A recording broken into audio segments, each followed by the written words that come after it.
तो अल्ट्रासाउंड है, लोग जान जा रहे हैं कि लड़का होगा कि लड़की। इसको कौन सा मशीन लगी थी कि जान जाता था कि 400 पार हम जाएंगे सत्ता में। चोर गद्दी छोड़ के नारे के तहत आज उसका समापन था। पूरा आम आदमी किसान इस भाजपा के खिलाफ वोट करने के लिए मूड में था। और हरियाणा में कैसे भाजपा जीत गई तो लोगों ने ये देखा कि एक जो घर है उस पर 400 मतदाताओं का नाम है। तो बिहार के अंदर 7 लाख मतदाता उसमें से गायब है। आज़ादी की लड़ाई में कोई योगदान नहीं रहा है। माफी मांगे आज़ादी की लड़ाई में, मतदाता चोरी करके राजसत्ता पर बनाए रखने के लिए काम कर। नमस्कार, मैं हूं प्रहलाद बौद्ध और आप देख रहे हैं नीलम एक्सप्रेस। इस वक्त हम गाजीपुर के सरजू पांडे पार्क में हैं और यहाँ पे आज कम्युनिस्ट पार्टी का एक दिवसीय धरना प्रदर्शन था और यहाँ पे ज्ञापन भी सौंपा गया है। किस प्रपक्ष में धरना प्रदर्शन और ज्ञापन था, और हमारे साथ हैं जनार्दन राम जो कम्युनिस्ट पार्टी के जिला महासचिव हैं, तो हम इनसे बात करेंगे। सर, सबसे पहले आपका स्वागत है। सबसे पहले माइक लेने के लिए आपको धन्यवाद। मैं कम्युनिस्ट पार्टी का जिला सचिव जनार्दन राम। सर, आज आप लोगों ने धरना दिया है और ज्ञापन भी सौंपा है, क्या मामला था? देखिए, इस देश में जब भी चुनाव होते थे तो भारतीय जनता पार्टी हमेशा जो है पता न कौन सा यंत्र रखी थी, मीडिया के माध्यम से ये बात आती थी।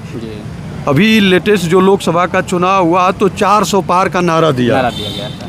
तो हमको ये नहीं समझ में आता है कि ये विपक्ष पूरा हैरान था कि 400 पार कैसे समझ जाते हैं। पूरा 380 दिन किसान आंदोलन, सड़क पर बैठ कर के आंदोलन किया। पूरा हरियाणा, पंजाब और पश्चिमी उत्तर प्रदेश और देश के दिल्ली की सरहदों पर, और पूरा आम आदमी किसान इस भाजपा के खिलाफ वोट करने के लिए मूड में था। और हरियाणा में कैसे भाजपा जीत गई ये बड़ा ताजुब हुआ। तो लोगों ने उसी तरह से महाराष्ट्र में, उसी तरीके से ये मध्य प्रदेश, राजस्थान, जहाँ भी चुनाव हुए हैं उन चुनावों में तो लोगों का विश्वास इस स्वतंत्र, ये जो भारतीय संविधान के तहत जो निर्वाचन की जो ये स्वतंत्र संस्था है जिसको काम करना चाहिए, निर्वाचन के माध्यम से जो डॉक्टर B.R. अम्बेडकर ने जो संविधान में अधिकार दिया था कि एक व्यक्ति एक वोट का जो अधिकार है, अब सरकार ऐसी स्थिति पैदा कर दिया है कि वोट चुराने का काम कर रही है। तो वो स्थिति लगातार विपक्षी दलों ने आंकड़ा इकट्ठा किया। ऐसे ऐसे घरों में वोटर लिस्ट, जब कर्नाटक में चुनाव हुआ, महाराष्ट्र में हुआ, तो लोगों ने ये देखा कि एक जो घर है उस पर 400 मतदाताओं का नाम है, मृतक के नाम पर नाम है, तमाम गड़बड़ियाँ हुई हैं। तो बिहार के अंदर जब हुआ चुनाव होने जा रहा है विधानसभा का, 65 लाख मतदाता उसमें से गायब हैं। तो विधानसभा के अंदर और बाहर 300 सांसद विरोध कर रहे थे। उसी क्रम में बिहार में मतदाता सूची में जो 65 लाख मतदाताओं का नाम बाहर किया गया, तो बड़ी पैमाने पर लाल झंडा के नेतृत्व में पूरा इंडिया गठबंधन को इकट्ठा करके बिहार के आज उसी वोट चोर गद्दी छोड़ के नारे के तहत आज उसका समापन था गांधी मैदान में, पटना में।